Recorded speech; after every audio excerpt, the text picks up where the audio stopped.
Toujours en sport, mais cette fois-ci, nous allons parler football. L'Espagne sur le toit de l'Europe à la 17e édition de la compétition IFA 2024. Elle s'est imposée en finale de l'Euro 2024 face à l'Angleterre, 2-1. C'était ce dimanche 14 juillet 2024 au stade olympique de Berlin en Allemagne. Yeya Mohamed Maïga. L'Espagne est sacrée championne d'Europe pour la 4e fois de son histoire en battant l'Angleterre 2-1 au stade olympique de Berlin. Elle a remporté le titre de championne d'Europe après les sacres en 1964, 2008 et 2012. Elle devient la nation la plus titrée de l'Euro et garde les records du plus grand nombre de buts marqués par une même équipe dans une seule édition de la compétition, à savoir 15 buts. La Roja a ouvert le score par un but de Nico Williams à la 47e minute avant l'égalisation anglaise signée Cole Palmer à la 74e minute. Mais Mikel Oyarzabal a inscrit le but vainqueur à la 86e minute au bout du suspense.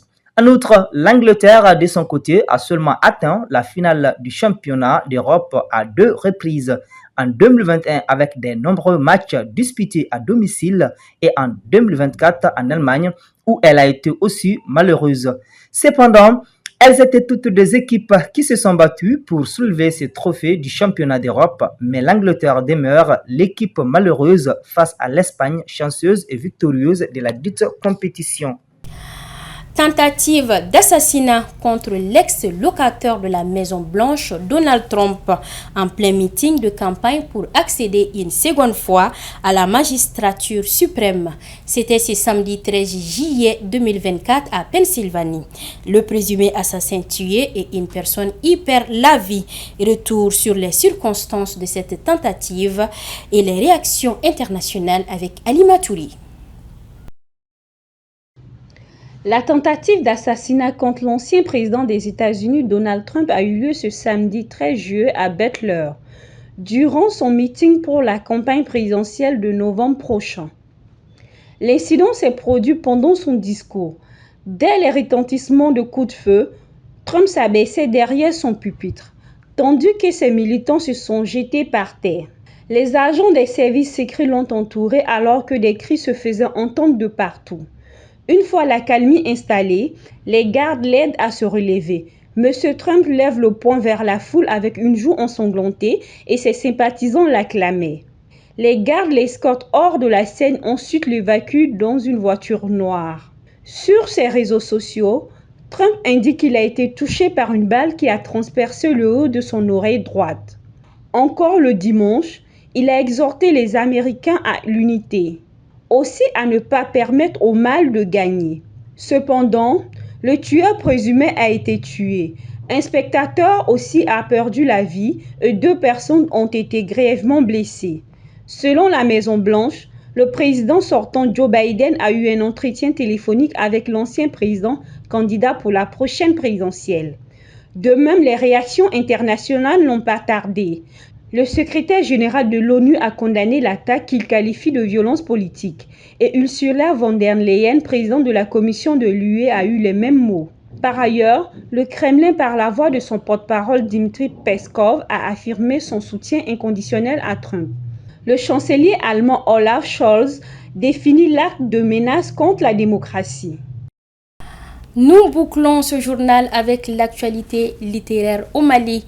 La Bibliothèque nationale a abrité ce samedi 13 juillet 2024 la cérémonie de présentation et de dédicace du livre intitulé « Ma vie politique, jeunesse engagée ».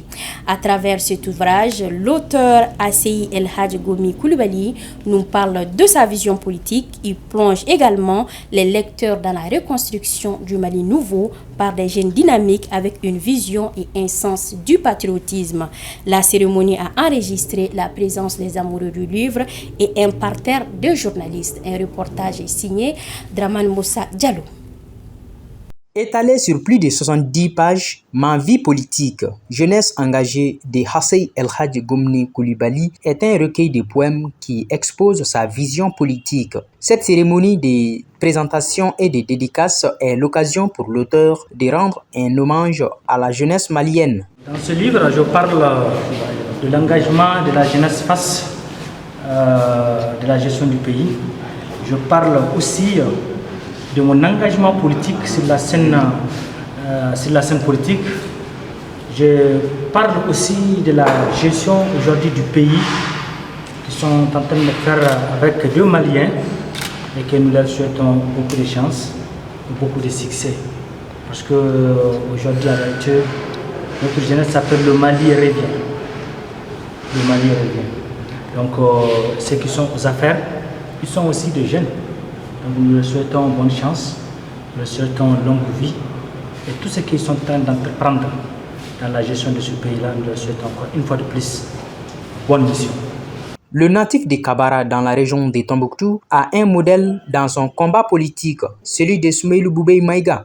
Mais Soumaïlou, j'ai aimé sa politique par sa façon de communiquer, par sa façon de parler. C'est un homme d'État. Et à travers sa force-là, il a vraiment fait une rentrée triomphale dans la salle. J'ai aimé cette façon, cette manière. Je vis que c'est un homme d'État et j'aimerais être comme Soumaïlou ou plus que Soumaïlou.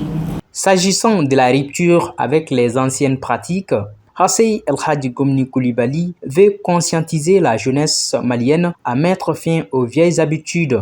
Ce message-là que j'ai envie de passer à la jeunesse encore, parce que toujours le titre c'est la jeunesse engagée, c'est de dire à la jeunesse malienne de ne plus accepter l'achat de conscience, de prendre le 2000 francs, le 3000 francs à des politiciens qui ne pensent, je dis à des politiciens qui ne pensent pas à la bonne gestion de ce pays, et de nous mobiliser dans des camions, dans des soterrements pour aller voter. Et cette jeunesse doit laisser cette jeunesse, on ne se retrouve plus là-dedans. On se retrouve aujourd'hui dans une situation de conscience, dans une situation de dire non, parce qu'on est en train de braver l'expression pour être le leader demain. Selon Julien Green, je cite, « Un livre est une fenêtre par laquelle on s'évade ». Fin de citation. Au cours de cette cérémonie de dédicace, les échanges entre l'auteur et les hommes de lettres ont permis de connaître davantage le rôle de la jeunesse dans la reconstruction et le développement du Mali. Voilà, c'est ce qui met un point final à ce journal que j'ai eu le plaisir de vous présenter. Merci de votre fidélité à Alafia Télévision. Suivez juste après moi Ibrahim Askoufari pour la version Soreille. Merci et bonsoir.